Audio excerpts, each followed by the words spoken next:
That you must share a bank account. Ooh. Sex every day, ? Don't look at me. I love that you asked it and you're like, Anyway. Your dad watches these videos. No, I know. Well, hello you guys. Welcome back to our channel. Welcome back to the channel, everyone. Today, we're gonna be responding to your assumptions about marriage. It's a circle about marriage. Some of them are sweet, some of them are not so sweet. We all come from different backgrounds and marriages that we've witnessed and some that we may be a part of. And so it'll be fun to kind of see what you guys are thinking. Actually, it's funny because a lot of them actually had to do with sex. I know. It's like, I feel like because y'all know we're willing to talk about sex openly on the internet, you're like, here's all the questions. Yeah, so we're gonna try to pepper in a few of those, but also not make the whole thing about that. Yeah. But I mean, honestly, that's what a lot of people wanna know, because I think it's what a lot of people don't talk about enough. Just from a quick little anecdote perspective, Tori and I were talking finances with someone who we're commissioning to do some work today. And it was just interesting that we just openly discussed the rate, right? Like in person. And people don't really do that. I think people get weird when it comes to finances, and it's the same when it comes to things of the intimate nature. Talking about sex. Yeah. All right, so y'all ready? Let's see what some of y'all's assumptions are. First one is that you lose your independence. I think that's a great question or great assumption. I'm glad you asked that. I think that you less lose your independence and you more gain something else. Because the reality is you do live life differently. Totally. I do check in with my wife before I make decisions on things, and she checks in with me because that's honestly respectful, it's courteous, and it's what you should do as a team. Yeah. But I think a lot of people put a lot of pressure on that. It's like, oh, the old ball and chain, you know? And like, that's not the language we use, and that's not the way we feel emotionally. And honestly, if you prefer the life of being single, then be single, and that's totally cool. Like, that's cool. That's not, you're not less than if you're single. Yeah. But from my perspective, I've gained so much more than I'm worried about having to check in. And if I want to go out and do stuff at 2 a.m., honestly, I'm not that guy anyways. Yeah. So. Yeah, and I feel like it's really important for both of us to encourage each other. Like me having my girl time or him having his guy time, because that still fills our cup. And so it's not like you get married and then the only person you ever hang out with again is your spouse. Honestly, that would probably be a little bit unhealthy. Yeah, it's like you still need community. Like literally, I'm about to go on a girls trip to California and I'm so excited. And Chad has his men's group that he like takes trips with twice a year. And so I think it's really good to have community and other people just supporting you. So it's not like you're losing your independence. You still do things. It's just that you get to have someone with you as well. Yeah. So okay. Next assumption. The best thing will not be sex, but it will be intimacy. Like being able to look at them or sit beside freely whenever. Honestly, this is adorable. This made me a little emotional because it's so true. So true. It's a good assumption. And I think similar to how we answered the last assumption was that it's not that sex isn't great. It's just that I don't think we fully realized how much greater intimacy is than just the physical act of sex in terms of feeling like you can just totally be yourself. Yeah, feeling safe. And feel like protected. And it's something that I don't think guys really think about that often, is like that you want to feel safe, but you experience that same unconditional love of Christ where you're just freely loved, and you experience that inside of marriage. And that the feeling of comfort you feel is just so strong. Yeah. And I don't really know another way to describe it, but yes, your assumption, at least for our perspective, is right. Yeah. Next is that it will cover or fix lust issues. Don't look at me. I love that you asked it and you're like, let me be clear about this. I have something in my nose, by the way. I can feel it. If you see me keep rubbing my nose, I feel like I need to go blow my nose right now. Right. I keep doing this because I can feel something. Any bats in the cave? No. It's just, there's something tickling there right now. Okay, the answer is no, absolutely not. If you are struggling with lust, if you're struggling with pornography, if you're struggling with anything like that, you are going to carry that into your relationship. It's just like, think of it as like student loan debt. That doesn't go away once you make a lot of money. You have to actively pay off that debt. And it's the same way when it comes to struggling with those types of things. You have to actively work on those things. It's not to put fear in your heart, but it's just a reality that people are like, oh, well, now that I just have someone who I can have sex with, I'm no longer gonna look around. It's like, no, it's like, it's the same way when it comes to people for dating. If you are an unhealthy person, you will date in an unhealthy way. But if you are a healthy person, you will date in a healthy way. So you are who you are, and you bring who you are into situations. And again, that's not a knock on who you are. We all have issues. We all have things we need to work on. But that doesn't mean that things are just gonna go away with the snap of your fingers, because they don't. And we have another video like on lust and on porn where we open up about all of that stuff. So we'll make sure to like leave a link up here and leave the link in the description as well if that's like a topic that you feel like you need encouragement in.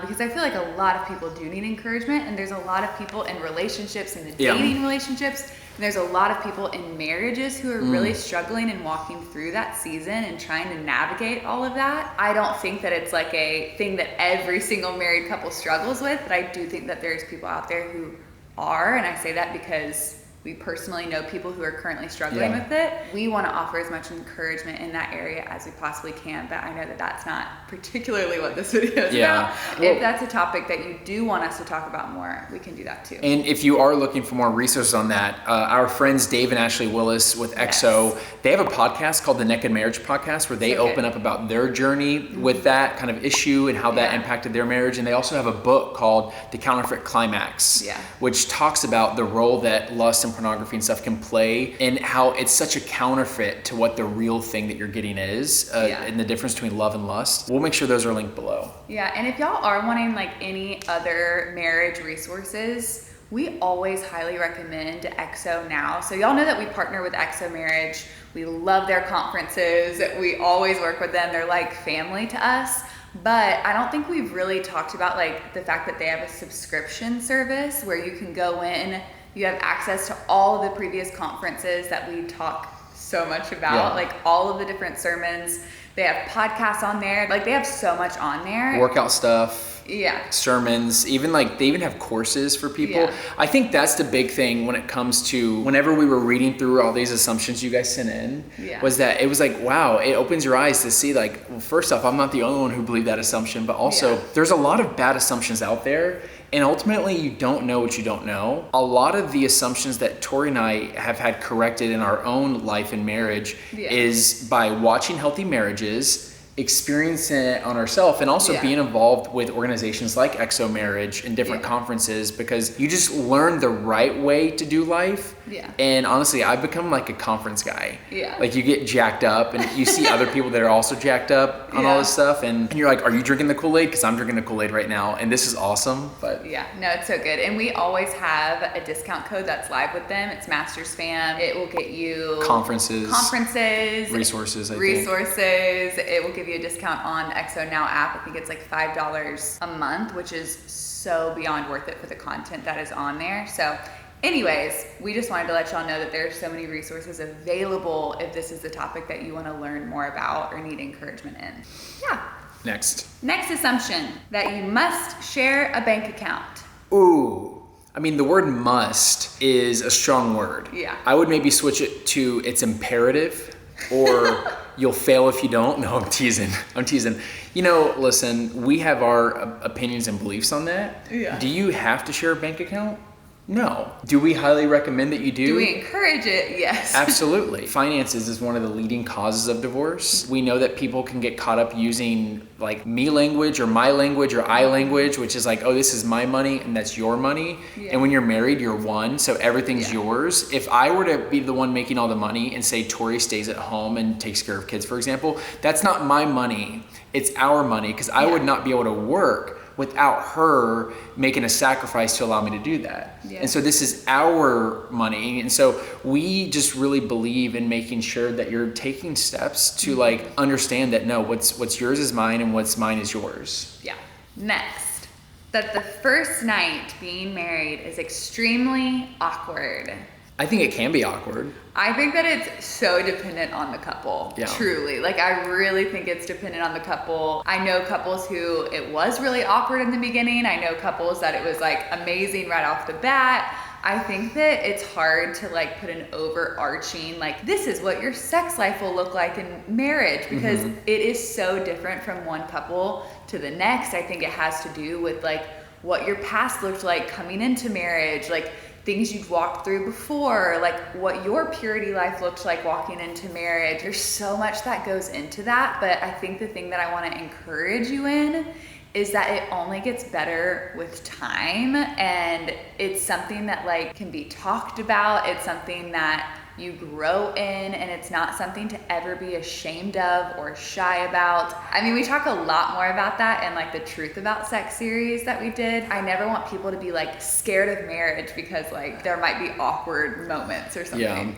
Yeah, my piece of advice would be to not over romanticize the first night. There are real things that people don't talk about, and honestly, it really bothers me that people don't talk about this stuff in terms of just, we don't need to get into like the super specific details, but it's not always perfect. Yeah. And that's okay, because you have the rest of your marriage to work on it, and that's okay. But I think there's this like kind of Disney princess mindset expectation that's running around, and where you think there's a problem with you. It's like, no, it's like, this is something that you work on and you figure things out together. And that's one of the freedoms about sex inside of marriage, is that there's that intimacy and connection to where you do communicate about things and you're not performing for each other. Yeah. That's a big thing for me. And there's like seasons. There's different seasons of your sex life inside of marriage. And Dave and I actually do like an entire talk about that. They do. And it's so funny. It's so funny, and it's just, anyways. It involves Dave on stage sitting in 4 different chairs, and he uses the chairs as a metaphor for the different stage. It's just really funny. It's really, really funny. But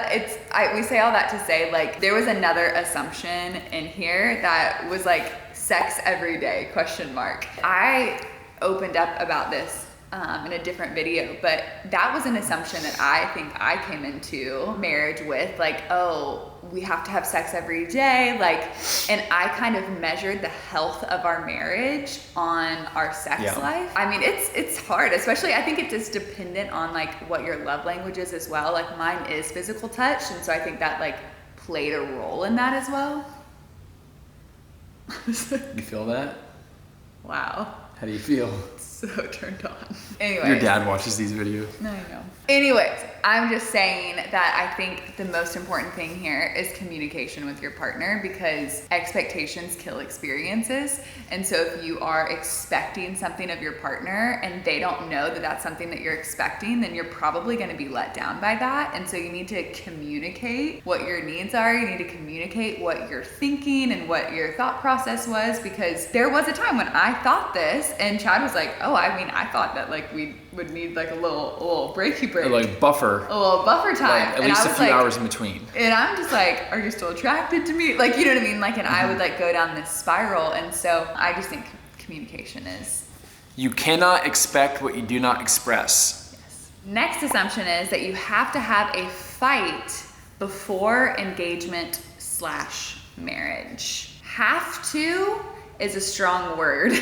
I think that this is another thing that I assumed about marriage, because in Chad and I's dating relationship, we didn't really fight that much. We didn't have our like first big fight until I think engagement season. Oh man, yeah, engagement sucked. Engagement season was like the worst for us. It really stressed me out when we had our first fight in engagement. I was like, oh my gosh, is he not gonna wanna marry me now? And like I way overthought it. And so I don't think that it's like you have to, but I think it's really good to be able to like have a conflict and figure out how you guys resolve that conflict and you communicate through that. Yeah, I mean, I think there's a little truth to that one, but I mean, I think it's totally wrong with just a little bit of truth, because it's not that you have to fight. If you haven't had deep discussions where you're resolving conflict, then it would be important to know that you all can do that to have a successful marriage. Yeah. And so you don't need to go start a fight with anybody. Yeah. What I'm saying is that as long as you all are communicating in a healthy way, because there's some people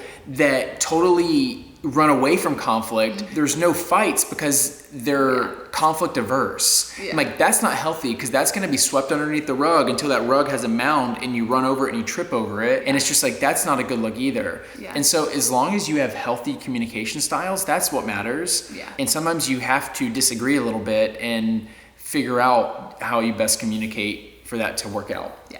Next is you can no longer vent to your family if you have an argument with your spouse. I mean, you can.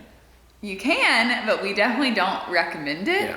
Yeah. Something I learned in my single life is when my girlfriends would vent to me about their relationships. Yes. I have a lot harder time forgiving that man for making my friend cry than she has forgiving that man making her cry. Yeah. And so it would truly not taunt me, it would taint the person in my eyes because I'm not the one in an intimate relationship with that person. That's how I view like venting about your spouse to your family. It's like you're giving your family the opportunity to look at your spouse in a negative light. And they're not going to be able to forgive your spouse the way you are because you're in covenant with your spouse and you're in an intimate relationship with your spouse. And I think that it's so important to honor your spouse and make sure that number one, you're going to God. You can vent to God. I vent to God all the time. But then you pray over your spouse, and through that like prayer time and talking to the Lord, that's when you start like communicating with your spouse about whatever the issue is. I just think that it's not like the most healthy to vent to your family, but counselors, mentors, people that you go to together for like wisdom on how to handle something, I think is different. Yeah, I mean, and I think a better look is that you should not really vent about your spouse regardless, because like unless you just have to get something off your chest, then maybe a counselor, because they'll help you process those emotions. But we should always be looking to honor and edify our spouse in our language. And even if they're doing something wrong, we can still honor them in the way we communicate that. We don't have to say like, can you believe they said that? Yeah. I cannot, that's just like. Yeah, I think vent is like a harsh word. If you come from a healthy family, a good family, and you can go to them for advice and both of you are in agreement, you feel comfortable with going to family for advice, then cool. Yeah. But just don't let it turn into a bash session, even if the person is in the wrong. We always are a fan of reconciliation and not just like venting out your frustration to gossip about somebody, because that's not a good look. Yeah, not a good look. Okay, so this is the last one for today. Assumption is that the first year of marriage is really hard because you are adjusting to your different lifestyle. We actually did an entire video on like, is your first year the hardest? I think because so many people told us that the first year of marriage is hard, we like overly prepared ourselves for the hardships. And so it didn't necessarily feel that hard. It felt more exciting because we were like bracing ourselves for the hardship. And it's not that we didn't go through a lot of stuff. Like there was a lot of stuff that happened in our first year of marriage that like were hardships, but I feel like we were just genuinely so excited to be married. We had so much community around us. I don't necessarily feel like our first year was like... And like Tori said, there's a lot thrown up against us. I basically lost my job. Our car got wrecked by a drunk driver, our one car. We had a online stalker that was, going through whatever. And then we almost had to move out of our apartment because we couldn't afford to live there. And like, that's a lot. But I think just having a healthy awareness of what it can look like and just overly communicating and overly being prepared for it could be really helpful. Where it's like, we chose to get a slightly larger apartment that way in case we needed some space. Like that's cool. There's nothing wrong with investing to make sure that you are like looking after this person and honoring them. If you walk into marriage with the desire to serve this person and try to understand before you try to be understood, then things will go really well for you. But if you're walking into it where you're going to try to force this person into switching to your lifestyle, then that's just not going to be good for anybody. I think the preparation before I do is really, really important. So like we highly recommend premarital counseling with your pastor or mentor, etc. Because it really helped us being able to have those conversations before getting married and just like opening our eyes to certain situations we might be faced with and like being able to talk through them before they ever even happened was super helpful. So Yeah, and just having like an awareness of what to expect. Dave and Ashley Willis, we just mentioned them earlier. I feel like I know, we've talked about them a lot. yeah, we're gonna put all their stuff in the description, but Yeah. they actually have a course called Preparing for I Do. Yeah. And so you guys can like sign up for that and check it out if you're getting to that stage and you want some tips on how to prepare for I Do. Yeah. We recommend every resource because say you buy a book, you watch a course, you go to a conference, you do whatever, those things pay so much dividends on the success of your relationship. So don't overlook that stuff. It's like just adding things to your tool belt. These assumptions were real, but God's truth is so much better. It doesn't make any sense. I thought something that I lost track of. Wait. Okay, guys, I think that is it for today's video. We hope that you were encouraged in some way. We hope that we debunked some of the assumptions and encouraged you and some others. We will be seeing you in the next video. We'll be seeing you in the next one. I don't know what that was. do do do do do do do do do do do do do.